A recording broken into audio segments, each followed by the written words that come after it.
But I would say within getting a therapy that it was coming out of my relationship that I was with someone for 8 years, and it was like, what the fuck do I do now? Like, what am I? How do I keep moving after this? But in relationships today, based off of social media and stuff like that, what are the biggest issues you're starting to see people just fall out and they're just not being able to make it in today's times?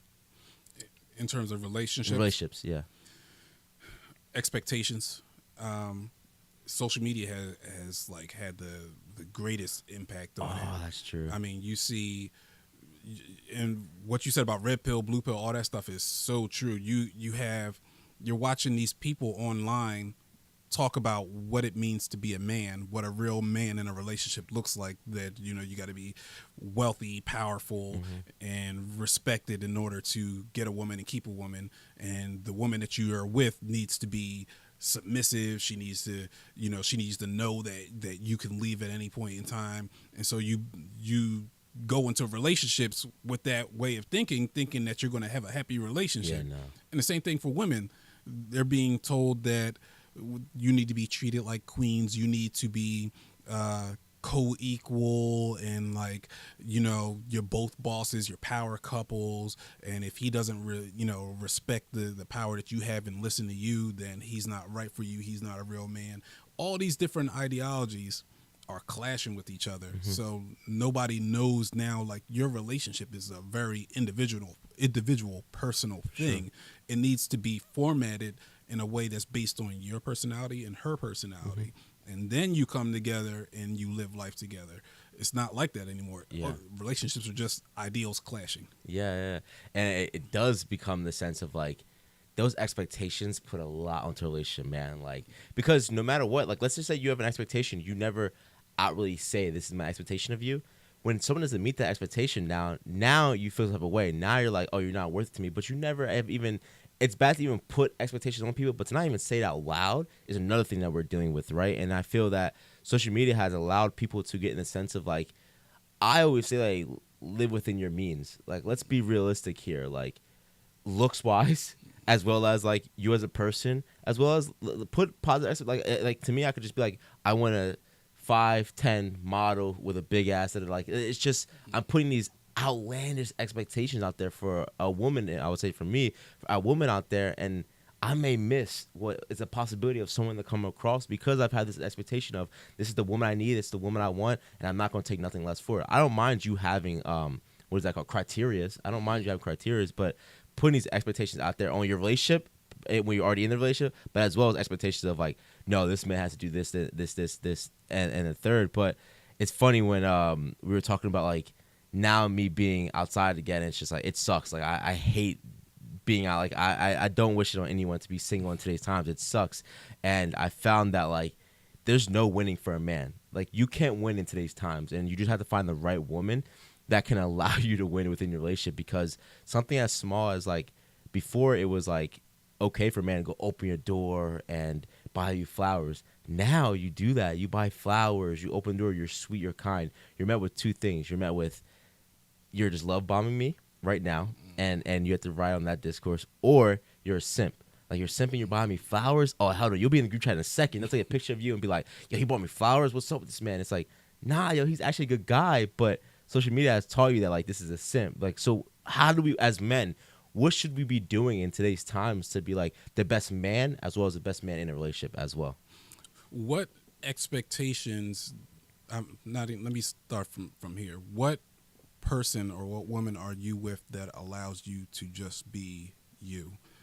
And by that, I mean, you're right about getting into these relationships and having these expectations.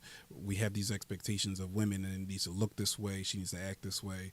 But then when we get that, what do those expectations do to us? Like, I earlier in life, I found this beautiful woman, and I was all about her, and she just seemed to have it all.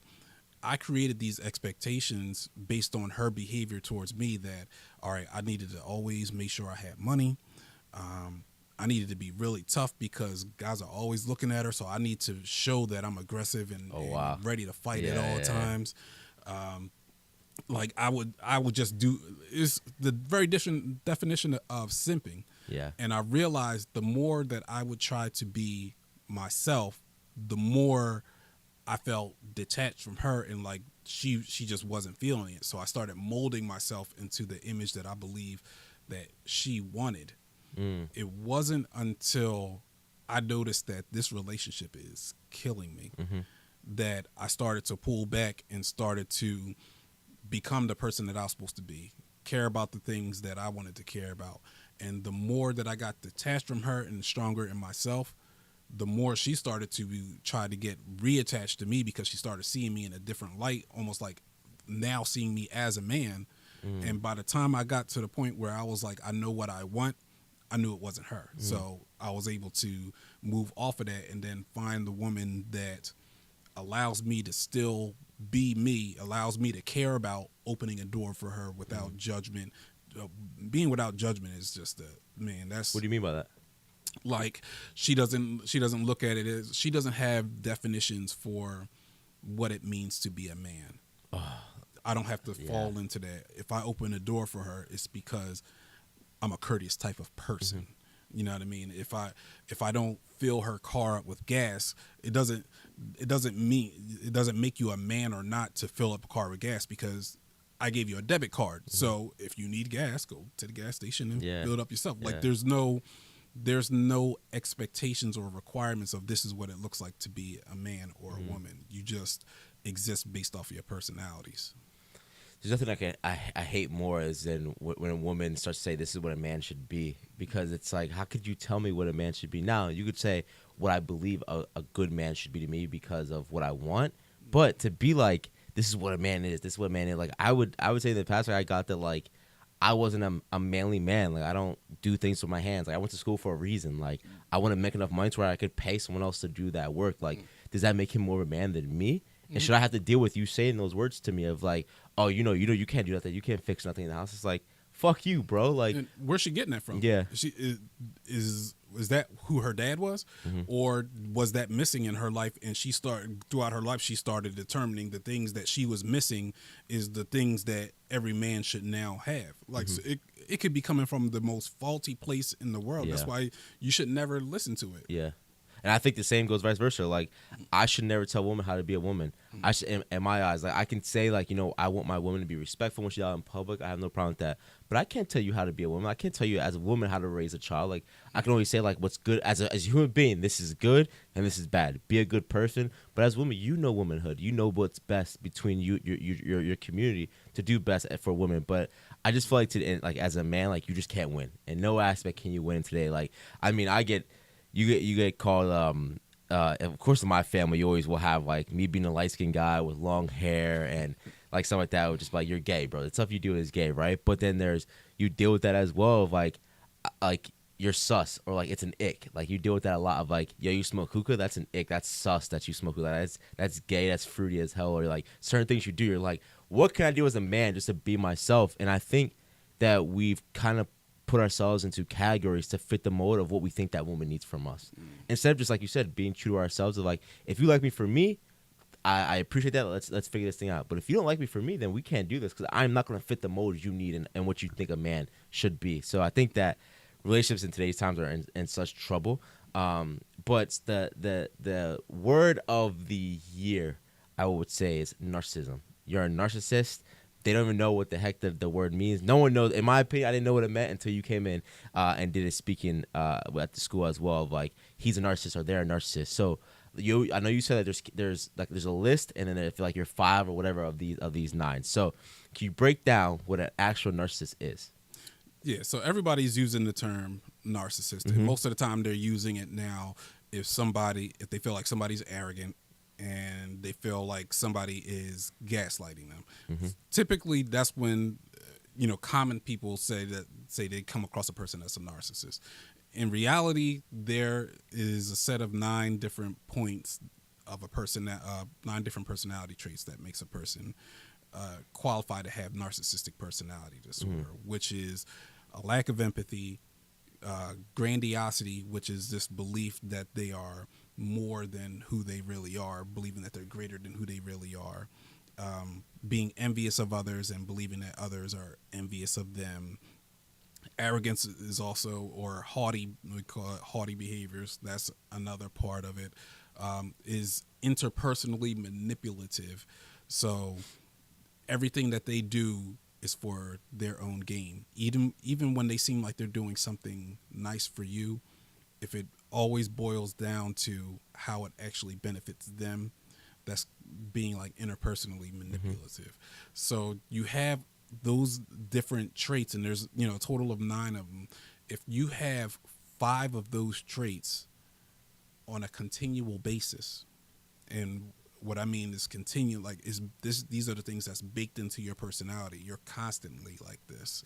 Then you can start to be looked at. You can fall under that criteria of being a legitimate narcissist. Most people fit 2 or 3 of those traits at any given time. That doesn't make you a narcissist. That just means you got some personality issues you need to deal with.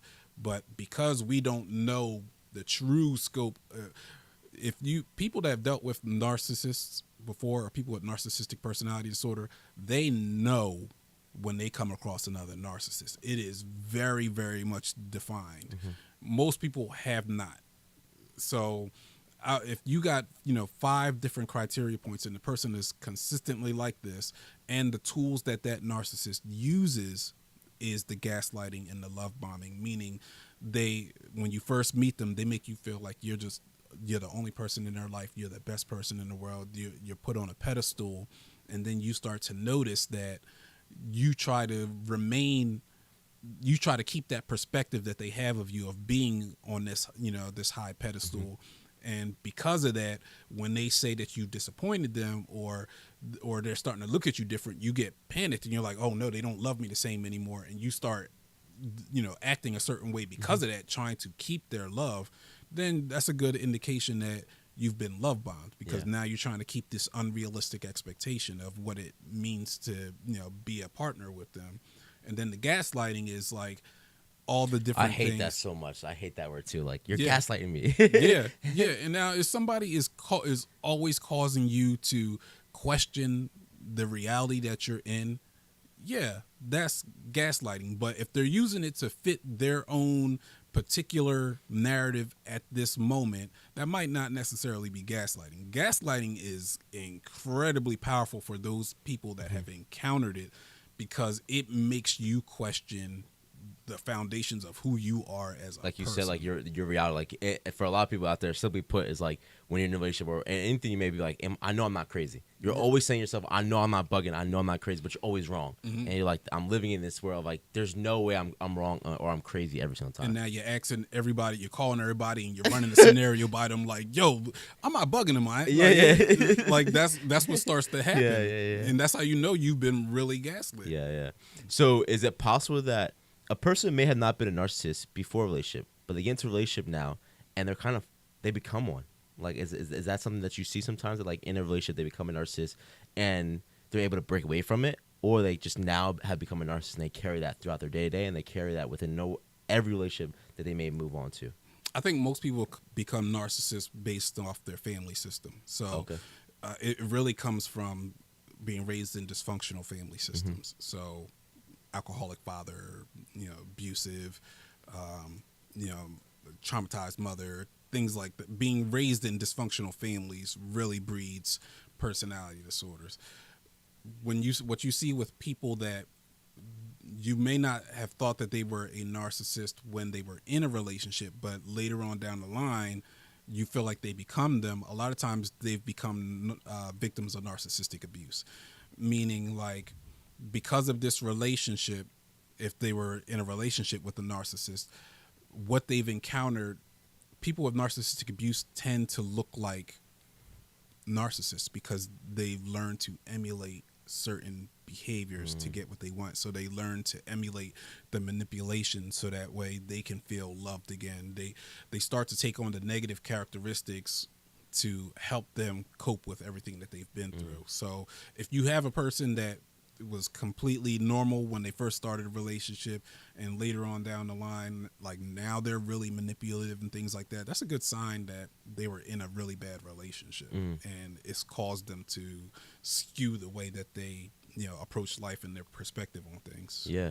So how can how as I'm not just saying as me, but as a person that gets out of that relationship, that narcissism relationship with that opposite person. Again, we're not just saying a male or female. We're just saying like as a whole.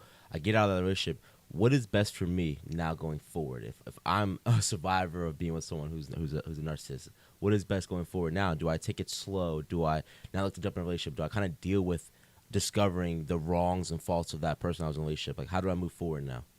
I think you should take it slow and not examine the faults of the other person. Examine how you live now, the way you think about things, the way you approach relationships. What are you doing now that is the result of you being in this past negative relationship? Mm-hmm. What are some of the negative traits that you've picked up? And then how do I avoid or correct these negative thoughts that I've had and these negative traits that I developed? How do I deal with them so that way when I'm getting into the next relationship, I'm not creating expectations based on the hurt that I just encountered from the last person, and trying to shape this person in a way that it's like, I want to make sure she or he is not going to hurt me. So in order to do that, I got to make sure that they always know, like, I'm going to leave at any point in time. Like, we start to develop these different, rules and norms and stuff like that to make sure that we don't get hurt again, not realizing those things that we're creating are really different forms of manipulation. Yeah. So, yeah, take it slow. Yeah. So when in today, I mean, forever, you've always heard that relationships are work. They're a job. They're hard. They're going to be hard. You have to work through it. But at what point do you say, this is too hard, I'm walking away from this? Like, I think that you hear people talk about, like, let's go to therapy. I mean, you're seeing boyfriend and girlfriends going to therapy, and they were only together for a couple of years now. You're starting to see that trend happening. So when is that a certain point in which the biggest advice you've given me is it's not work. It shouldn't be hard. It's going to have its moments, but it shouldn't just be hard for a long period of time. So how do you know what, this relationship just isn't it? I need to leave. Yeah, I completely reject the idea that relationships or marriage is supposed to be constant work and it's supposed to be constantly hard. Like, when the two of you come together, you become one. Like, if it's not easy to, like, if you're not progressing with each other for a certain purpose in life, why in the world are you married? Like, if you just got warring ideals, then yeah, that's going to be a problem. But if you are on the same page and headed towards the same goal, there's not really much to get into it about. Yeah. I think if you are in a relationship and out of 7 days in a week, 4 days you are going at it or has some type of disagreement, then there's some foundational problems inside of your relationship. Facts. The way that the way you constructed the relationship, the values that you have, knowing what you do need to know each other's roles and what those roles look like. You need to know what loving each other looks like. So a big thing now is the love languages, but those things are actually kind of important because if you know you're the type of person that like needs to be affirmed or praised at different times in order for you to kind of keep going, then your partner needs to know that because she knows she's going to need to, be there, be that support to you that's, encouraging you at different times, and vice versa. If she's the type of person that she feels most loved when like she receives this little gift that's like, I've been thinking about you, then you got to incorporate that into how you approach the relationship. So those things, those are easy things when you really think about it. But if you're arguing 4 days out of the week and like it's just like you two don't feel close to each other until after you've had a big blow up and now you've had the makeup sex and like for those next 3 days like everything is on cloud nine, that's a huge indicator that something's fundamentally wrong in your relationship.